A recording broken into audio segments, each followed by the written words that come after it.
حضرت عمر بن خطاب رضی اللہ عنہ خلافت سنبھالنے کے بعد بیت المال میں آئے تو لوگوں سے پوچھا حضرت ابو بکر کیا کیا کرتے تھے؟ تو لوگوں نے بتایا وہ نماز سے فارغ ہو کر کھانے کا تھوڑا سا سامان لے کر ایک طرف کو نکل جایا کرتے تھے۔ آپ نے پوچھا کہ کہاں جاتے تھے؟ لوگوں نے بتایا کہ یہ نہیں پتہ، بس اس طرف کو نکل جاتے تھے۔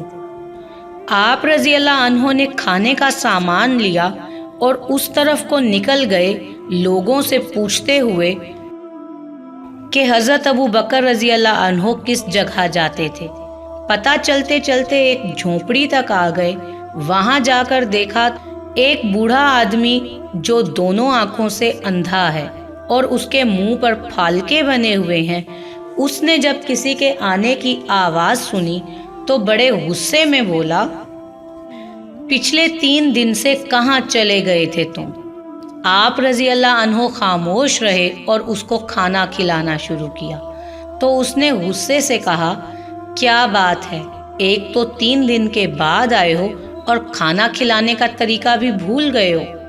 آپ رضی اللہ عنہ نے جب یہ سنا تو رونے لگے اور اسے بتایا کہ میں عمر رضی اللہ عنہ ہوں اور وہ جو آپ کو کھانا کھلاتے تھے وہ مسلمانوں کے خلیفہ ابو بکر رضی اللہ عنہ تھے اور وہ وفات پا چکے ہیں۔ جب اس بوڑھے نے یہ بات سنی تو کھڑا ہو گیا اور کہا، اے عمر رضی اللہ عنہ، مجھے کلمہ پڑھا کر مسلمان کر دیں۔ پچھلے 2 سال سے وہ آدمی روز میرے پاس آتا اور کھانا کھلاتا رہا، ایک دن بھی اس نے مجھے نہیں بتایا کہ میں کون ہوں۔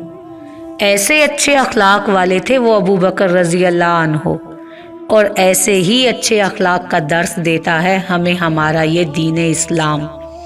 دعا ہے اللہ تعالیٰ مجھ گناہ گار سمیت ہم سب مسلمانان عالم کو اچھے اخلاق پر عمل پیرا ہونے کی توفیق عطا فرمائے، آمین۔